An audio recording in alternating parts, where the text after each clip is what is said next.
that just goes to show you how my day's been going. Welcome to the Modern Skein podcast. My name is Sharon Graff, and I'm the owner of the Modern Skein. And I'm Becky, store manager at the Modern Skein.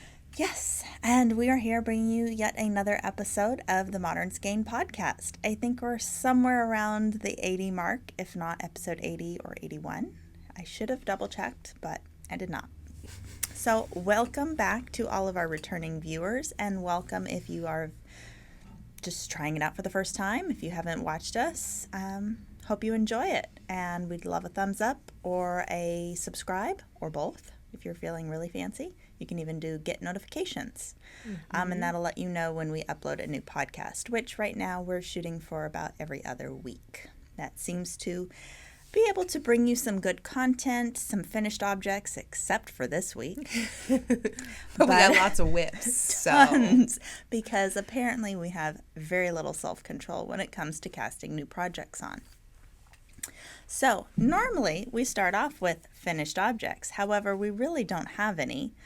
But Becky just happened to wear a random shawl this morning. So why don't you show us the shawl and tell us a little about it if you know what the pattern is. This is probably one of my most worn knits. Really decided I didn't have any FOs, so today was the day to wear one. But this is the Passeggiatta shawl, I believe by Woolenberry. Yeah. And I cut mine short. I modified the pattern, so it should have kept going a little bit longer. But at the time, I was done. So, yeah, kind of fades in. Fingering weight. This is Red Stag Cottage Sock. I was just about to say, it looks, if it's not gilded, would be the perfect color for this. It is. It's gilded and antique linen. Perfect. Yeah. So, just kind of a light little wrap. That's Works nice well when we're in here. There's AC, so it's a little chilly, but it's also not going to make me sweat a whole bunch going to the car. Exactly. Those kind of things are nice for summer or for around here, pretty much any time, because you just need a little something, because if you've never been to the greater Houston area during summertime, it's blazing hot outside. Oh, yes. And about 40 below in any building at any given time, because we like to crank the AC down. Yeah. When I moved down here from the Northeast, I was prepared for the heat. I was not prepared for the indoor cold. So, fun fact, because if you are from the north at all, this will probably shock you, and even some people down here. My husband and I keep our air conditioner at night on 64 degrees. Whew. It's cold. Whew. Not my preference, but that's what he grew up with and loves it. And I just dropped stitches. No. And it's in brioche. Okay, so why don't you kick us off while I try to salvage this. Quick repairs. So I'll start off with this one because I showed it off not too long ago. I have a bunch of progress on my lava lake. So it started off with this cute little corner, and we are now into color C. So pretty. I was told on multiple occasions that this would become an addictive knit. And I was kind of skeptical for a while. I was kind of skeptical till about here. And now I'm like, I just can't stop. So working with a bunch of stash and some Mad Tosh yarn from the Mobile when it was here. Fun. Yeah. And what's your next color?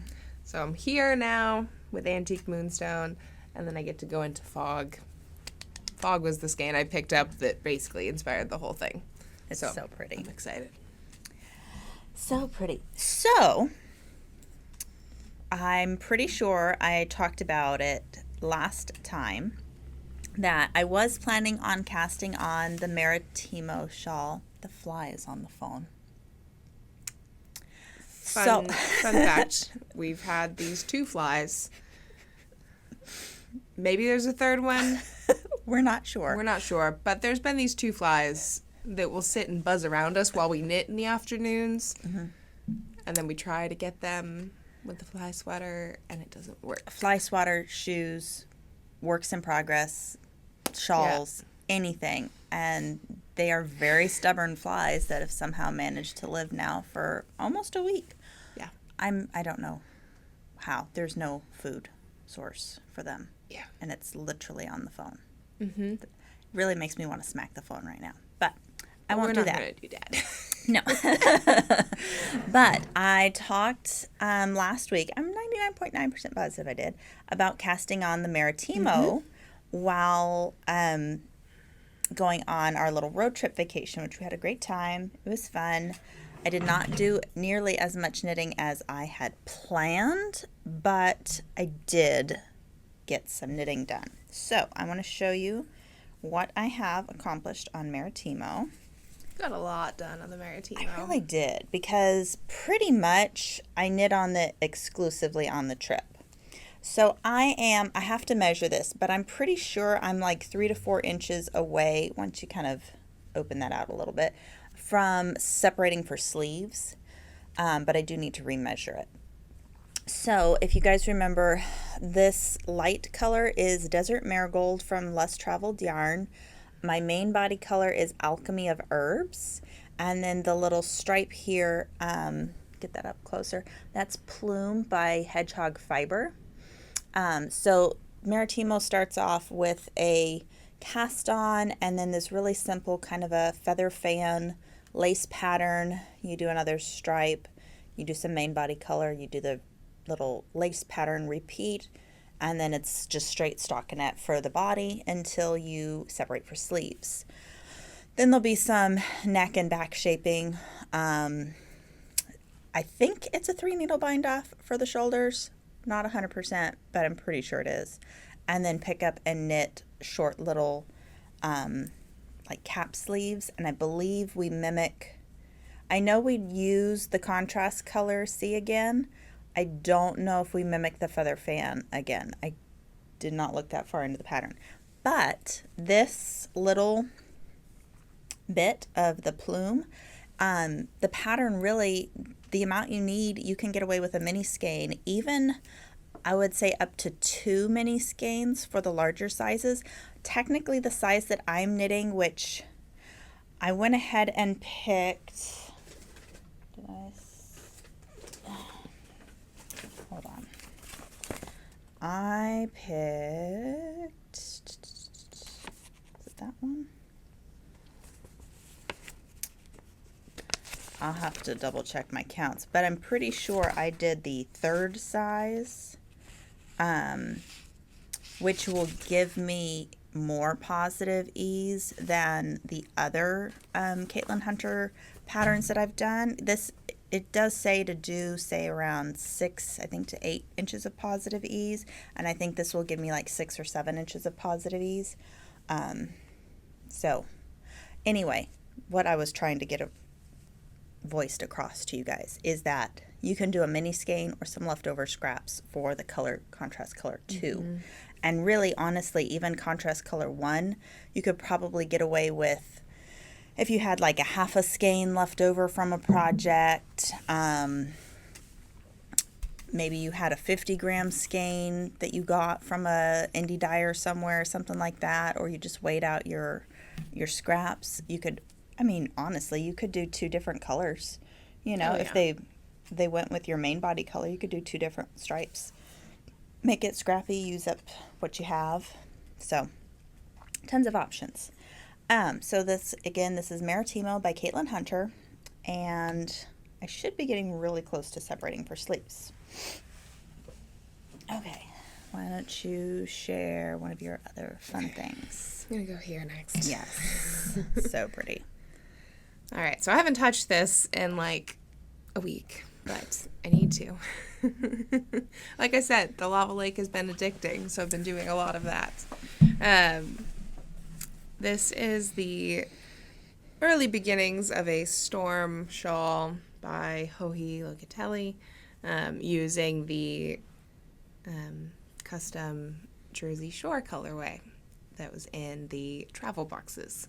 I believe was that May? Was that May's box? June's box? June's box. There we go. I had to use my fingers on that one. So it's really bright, lots of fun little pops of color, which makes it really fun to knit with, to see it change like every stitch or so. Yeah, another nice little light kind of shawl that I could wear like this one. Ours is somewhere. It's right there. Yeah. So this is what it's going to look like. You have the nice easy drop stitches and then garter. So and there's these little eyelet sections, and I'm just about to start this first eyelet piece right there. Yeah. So it's a great one skein project. You could always, honestly, just continue if you wanted to make it larger. Just keep repeating. But yeah, show off the color up close. It's so pretty. It's real good. A similar color, if you did not get the boxes, would be the On Chapel Hill. By Chelsea Luxe. It's somewhat similar. It has a few different colors, but it's got that super bright, rapid color change speckle. Yeah. But honestly, this pattern is great for either solid colors, tonal colors, lightly speckled colors, heavily speckled colors, even variegated yarns, or pooling yarns. It looks great in. So it's one of those where you have your lone crazy skein that you bought on vacation or just because you had to. It's a great pattern for that. Yeah. Okay, so this I did show last time, and I did have progress since last time. However, I did not knit on it hardly at all since casting on Marettimo. And I'm in the middle of a row, and I just dropped a bunch of stitches, so I'll have to go back and fix it. But this is so fluffy. It is so fluffy. This is my Suriously Holey wrap, the rectangular wrap version by Stephen West.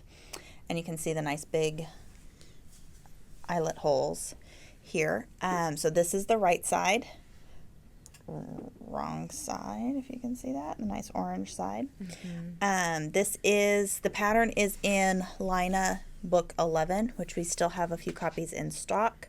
It's not available as a separate download as of yet. Typically when the following issue of Laine comes out, so when issue 12 gets released later in the fall, winter, then the pattern rights revert back to the designer, and then they have the opportunity to release it as an individual download. That's usually how that works.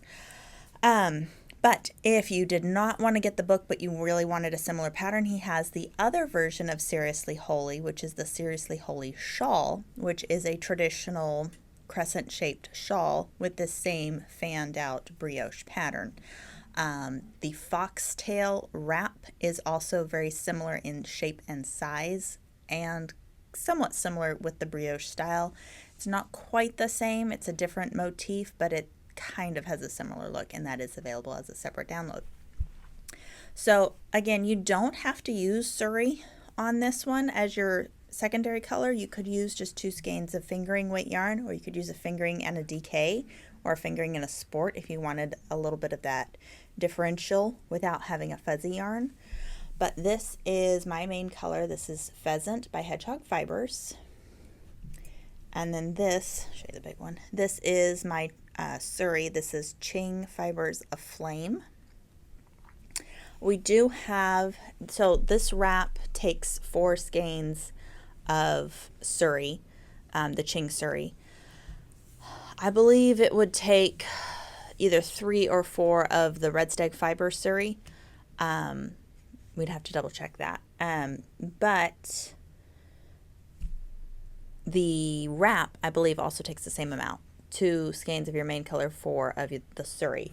Or not the wrap, the crescent shape. So we do have some of this in stock. We do have an order outstanding with Ching that is hopefully, fingers crossed, going to ship in July. I'm not, we're crossing everything, but I'm not holding my breath. Just all those pretty colors take time. They do. And unfortunately, they are still out of baby Surrey.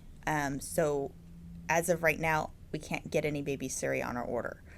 That may change, but also I wouldn't hold your breath on that. So either pick some of the colors we have in stock or go with the Red Stag Fiber Suri. It's another great option, and honestly, it's slightly lighter weight than the Ching Fiber Suri. So it's easier to wear down here. It's not as thick as this. It's still, so this is the thickness, and honestly, it doesn't look that dissimilar from the Red Stag Fiber, which actually I have one over here. But it is, you can see, it is a bit thinner and just a little bit lighter. So this has no wool content. It's just alpaca and silk. This has alpaca, silk, and wool. That's the main difference. And the wool just makes that core a little bit thicker. How cool would it be? Yes. Okay, I'm looking at the ones behind the camera. Oh, Hold yes. on. Yes.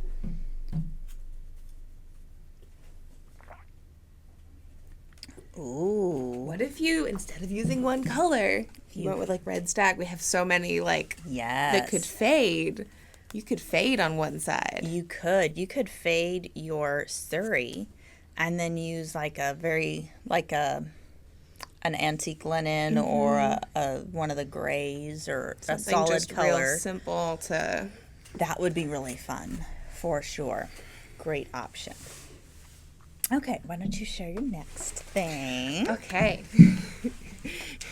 It's Winter's Beach time.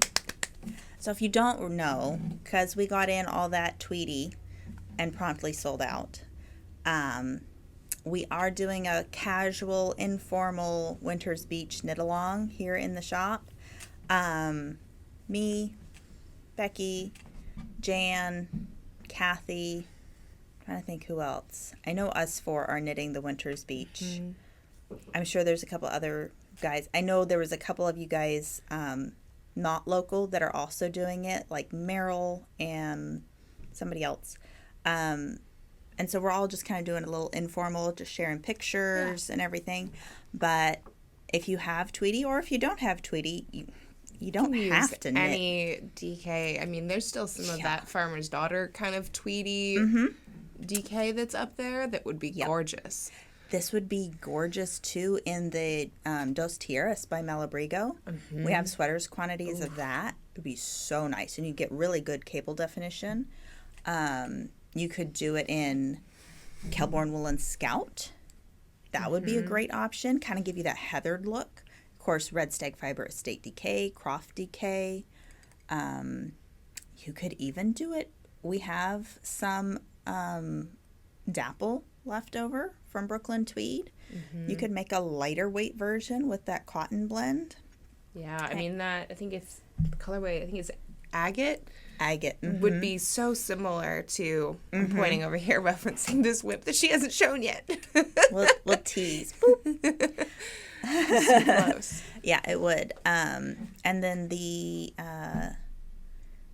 what is it? It's the oh my gosh, just went on my head. The other Brooklyn Tweed DK that we have would be a great option. Arbor, yes. I was like, is it Arbor? Is that the colorway? No, Arbor would be a great option as well. So tons of different options for you to knit the Winter's Beach. I will say, because I did cast it on, that for me, this to me is a more addictive knit / mindless for me. Now, you're going to look at this and think I'm crazy, but I like more of a challenge in my knitting, which is why I like brioche. For me, brioche is mindless. I don't have to think about it. For me, garter stitch is like poking needles in my eyeballs because it's so boring. That's just me. So, doing something like Winter's Beach, for some people, it's going to be a stretch project, and that's great. For others, if you're like me, it's going to be just that satisfying, awesome knit. So, needless to say, I cast it on, and I've gotten a pretty fair chunk done. Yep. So, as you can see, this is the... I was missing an eyelash from last night, and I thought my cat had eaten it. Luckily, he did not. It was just on my knitting. Okay, so you can see here this cable. No, cable, cannot talk, is kind of a horseshoe cable. I can't talk this morning. Words are hard. Words are very hard. And then this fun little meandering cable. And then you've got moss stitch panels kind of in between the cable patterns. And then if you'll notice this little funky stripe here, that is my waste yarn for the afterthought pockets. Now in the pattern, she does say to, when you put in that row, that you're supposed to, before you put it in and immediately after, put a lifeline in between on these stitches. Honestly, I left that out because I was bored and I want to keep knitting. And that's something I will do right before I pick up for those stitches. I won't bother putting in a lifeline and then trying, that's just extra work for me, where I can just run my needle through it, run my needle through the other side, and be good. But if cables are a new thing to you, or if this is a stretch project, by all means, follow all the directions, just like she says, and it will work out best for you. Yeah, That is likely what I will do. I'm on my second repeat of the cable chart page, and so now I'm just to the point where I knit until it measures a certain amount of inches.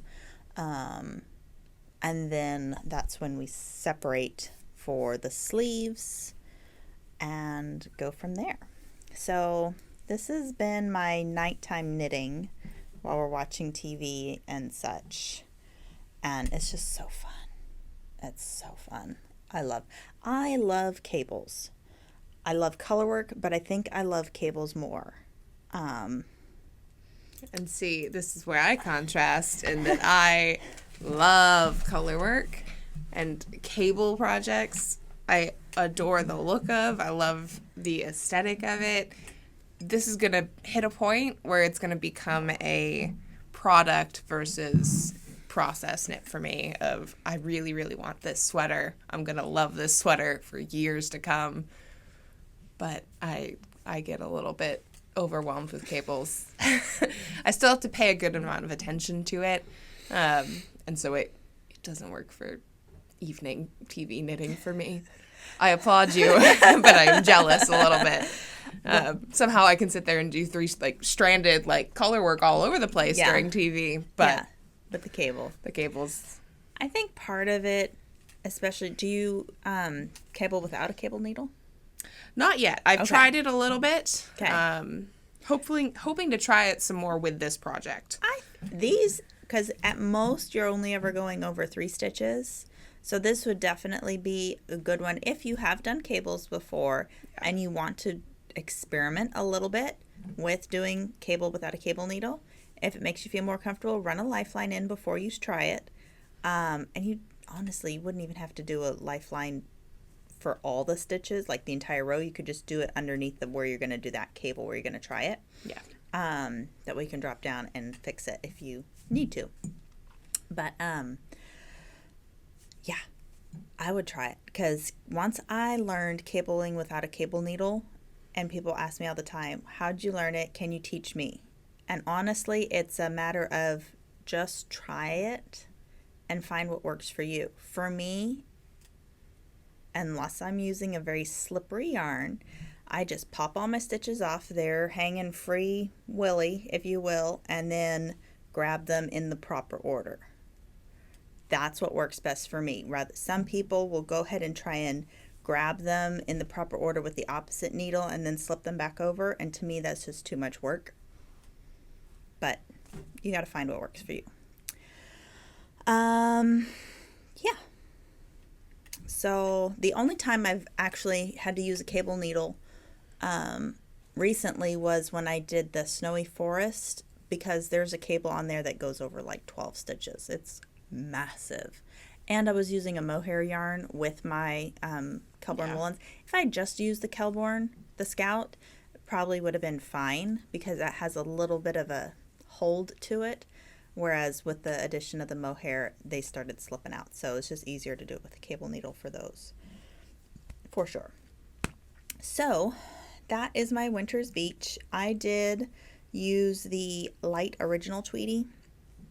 You are working with the Tweety Noir, which I did start, and I haven't ripped it out. So I did start technically mine with the Tweety Noir, and I do like it. Don't think I'm gonna knit 2 Winter's Beach, but I do have a couple contenders for my Tweety Noir. One is the Tweety Dip sweater by, isn't it This Bird Knits, I think? It is. And then several of you guys have been using Tweety Noir as your background color for color work, whether it be for the Ingalls sweater by Caitlin Hunter or Jennifer Steingast patterns, with just a real simple color work around the top, kind of a Scandinavian style. And it's very intriguing. I actually saw on somewhere, I think it was Instagram, somebody did in the Tweety Noir a portage. Oh, that would be stunning. Yes. We don't have any more Tweety in either color. We are on the wait list again. However, if you happen to have enough in your stash, that would be really cool. That being said, if you do want to be added to our list to get basically first contact when we know we're getting it in, well, you can email or call us or send us an Instagram message and we can add you to our list. We should be getting a batch of Tweety in probably both the original and the Noir, but it's not 100% yet, in the late fall. So probably like September-ish. We can usually end up getting them because like we got a batch in April and then we got this batch in June. It's usually like, I don't think we can make August. I don't think they are producing it quite fast enough. So anyway, stay tuned for that. And like I said, let us know. Kind of, this also gets you some time to figure out what kind of pattern you want. So let us know what amount of yarn you want. If you want 8 skeins, if you want 2 skeins, if you want a dozen skeins, it doesn't matter. It's 250 yards per skein, just so you know. So it's actually pretty generous yardage for a DK. Yeah. It's $32 a skein. It's a beautiful yarn to work with. It really is. You have the little Tweety fun bits of all the different colors. Sometimes there's even been little bits of glitter in the yarn that I've been working with. Yeah, I've got several pockets of it. It's so fun. Just the little stellinas in there. I feel that the colors and the Tweety pop way more on the Noir than they do with the original. The original is definitely more of a neutral look, just because it just kind of ends up blending. Like if you hold it far back, you don't even realize it's Tweety. Yeah. You just think it's one color. Whereas with the Noir, it really, I mean, you can even see just in here, you can see different color bits. Yeah. And so, yeah, especially on the skein, you can really see it. So that's just my observation. I know some people are concerned about not seeing cables in the Noir, but if you look at the project pages, you can for sure. I have quite a few black or charcoal colored cabled sweaters, and I love them.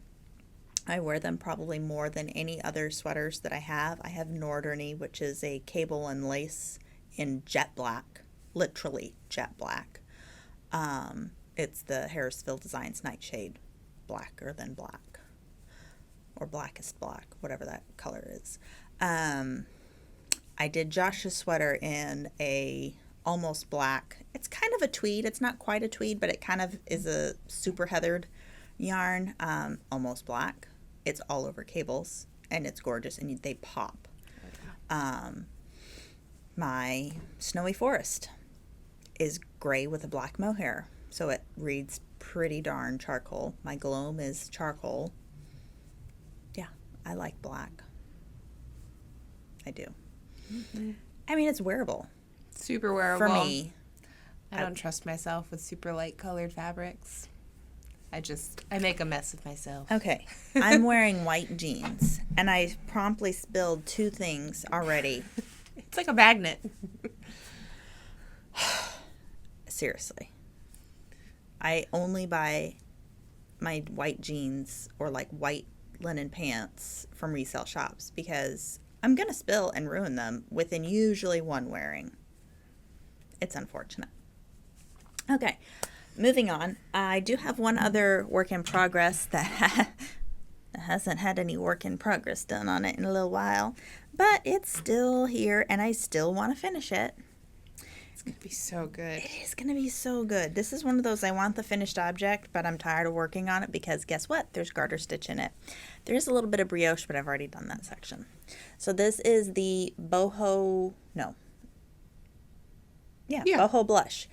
I keep wanting to call it Boho Chic, and I know that's wrong. So Boho Blush by Andrea Mowry, and it is a one-color shawl that has some one-color brioche, very short, little like 6-row repeat, and then like a feather fan style lace, and then garter, and then you repeat that like 3 times. This is colorway Walk in the Steel and Farmer's Daughter Foxy Lady, which is a fingering weight silk and merino yarn. And like I said, the pattern is Boho Blush by Andrea Mowry.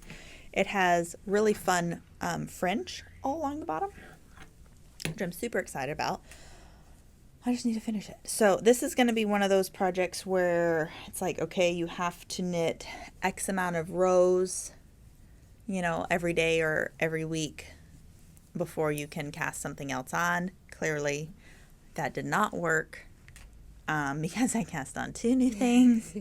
And there was actually something yesterday that I came like this close to casting on until I realized it was knit on 1.5s, and that cured me of cast-on-itis on that piece because 1.5s, really. It was a cami, super cute.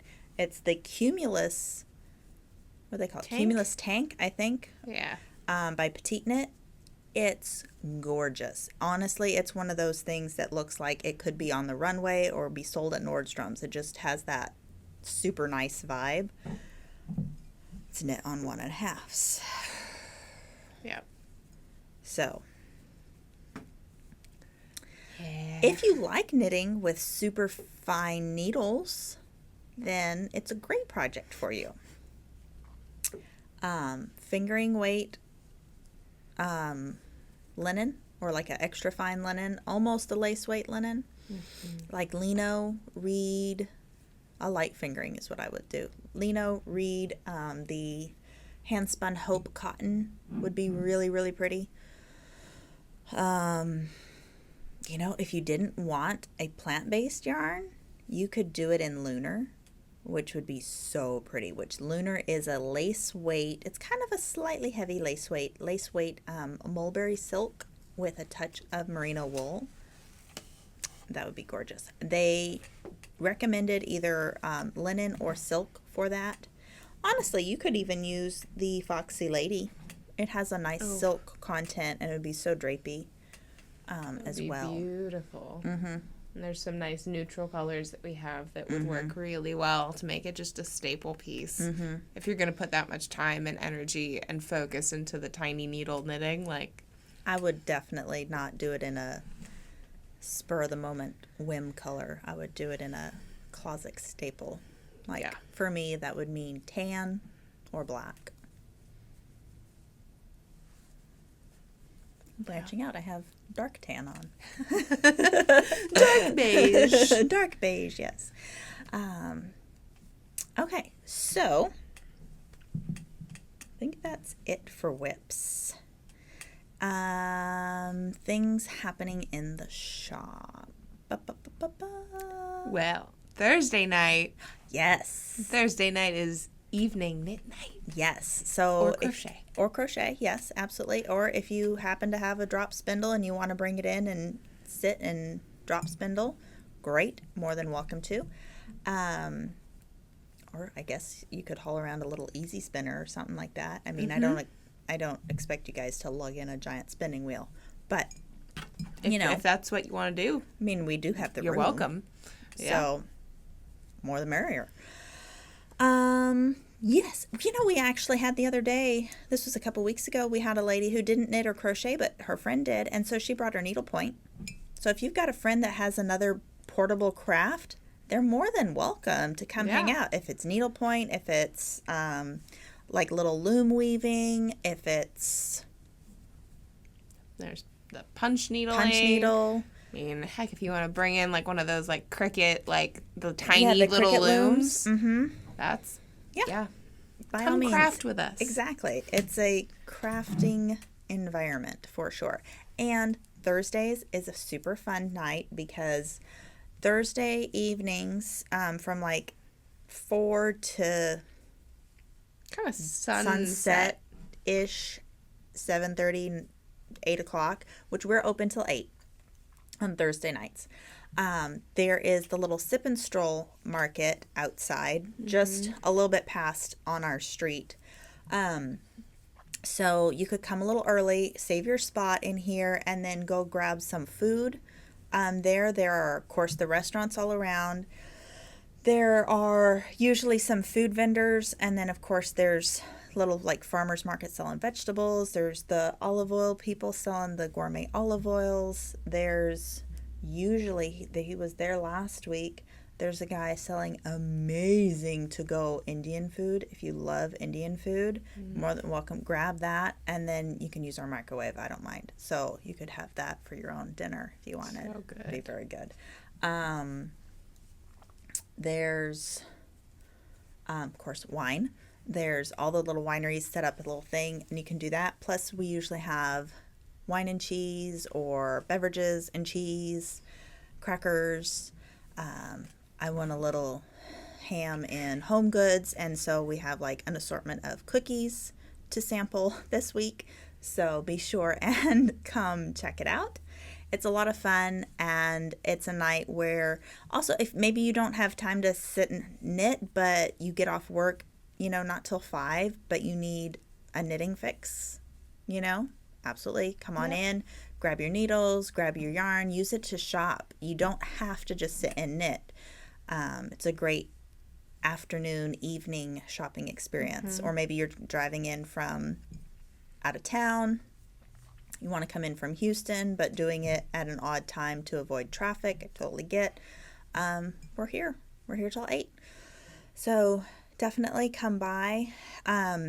We have tried doing the late nights on other nights of the week, and it hasn't worked out. Hopefully this one on Thursdays seemed to get the greatest response. But if we don't end up over the summer getting a nice turnout, we probably won't continue it into the fall. But if we get a nice turnout, a lot of people coming and shopping and hanging out, then we will definitely keep it going for you guys. Yeah. Also, this coming Saturday is July 3rd, before the holiday. So we will be closing early. We will be open 10 a.m. to 3 p.m. We're going to close at 3. So you guys can go hang out with family on Saturday, whatnot. Again, you probably want to come by, grab some knitting for the holiday weekend, all that fun stuff. Now, I will say, Montgomery is throwing their Freedom Fest on Saturday. There is a parade that will go down McCown Street. They're not officially closing off any of the streets. However, I don't recommend trying to drive through the parade route, which is on our street. But the parade starts at 9 a.m. and they said at the absolute latest, everybody, because it's kids and bikes and pets and, all that sort of stuff. So it's walking. At the absolute latest, like 10:15, it'll be done. So what I would recommend is come a little early, park in like the Cozy Great parking lot or the one by the pavilion, and then walk across, come sit and watch the parade. We will be here early just so that we can make sure we can get in. So if you're here, we'll open up, and obviously you can come sit and not be in the heat. So there's that. And then there is going to be some fun stuff for kids and families. So if you do want to, bring out the family, you go escape to the knit shop, and the family goes and does that sort of thing, you can totally do that as well. And don't forget, there is the new coffee cart, too, in the Cozy Great parking lot. Yep. I always mess up their name. Wilder Love. Wilder Love. I remember the logo because it's a ram's head, and it's so cool. Amazing coffee, you guys. I have yet to try a coffee that I didn't absolutely love. They have a really unique menu. They hand make all their syrups. They put love into their coffee for sure. And they have nitro brew if you like that. So definitely give them a try. Like I said, you can literally, it's like a minute walk at most from our front door to them. It's worth the wait if there's a little bit of a line for sure. And the fly is back. This time on the brioche. Did I get it? I got it. Yes. We got it. We won. Putting my coffee cup on top. Just make sure he doesn't like resuscitate. Because we did hit one. You hit one twice. Yeah, I hit one twice. And it still just buzzed right away. And I was like, okay. It's resilient. Okay. I think that's all the events. You can keep. Whips and zombie flies. That will be the the headline. Like the header. Whips Perfect. and zombie flies. Okay, so you can keep up with our latest events and classes on our website. We do post the calendar there, and it is up to date. Remember to RSVP for any classes that you do want to attend, as we still like to keep them small. For one, that gives you more one-on-one time with the teachers, and I feel like you get a better experience that way, and you really have the time to learn and fully immerse yourself in the technique, or if you're learning for the first time how to knit or crochet, really does do that. We also still have the spaces available for the kids camp, which is kid-specific class. So if you are interested in bringing your child or grandchild to that, you do need to RSVP and sign them up. So we have a final head count for that. If you are planning on coming to the Thursday night, it is helpful if you RSVP. There's no cost, there's no fee or anything like that. It just helps me make sure that we have enough snacks for everyone. Of course, you're more than welcome to bring a snack to share as well if you so desire. We never turn down food. Nope. Just saying. And in that case, that can be, if you want to give us a call, say, hey, I'll be there Thursday. Or text us or DM us on something, please. Exactly. Doesn't have to be a big formal thing. Oh, no. We don't need like a form letter or anything like that. You can email us, whatever. Yep. All good. Pretty much think that covers everything. We covered our special hours, closing early, parade thing. Oh, we should be getting a trunk show for July. Hopefully I will be able to announce the actual date when it's arriving later this week. So stay tuned. We will post it on our website as well. And for those of you that are not local or can't make it, we will be posting all of that trunk show information under our trunk show tab on the website once we do get it in the shop. Yeah, that's it. Pretty much. So I hope you guys have a happy Independence Day, spending that weekend with friends and family. Maybe you're going to spend it with us, knitting with us, or crocheting with us. Hopefully we'll see you guys at Knit Night. And if not, we'll see you either in store sometime or online, on Instagram Live, on comments here on YouTube, phone calls, text, FaceTime, something. All the things. All the things. So thanks so much, and we'll see you next time. Bye.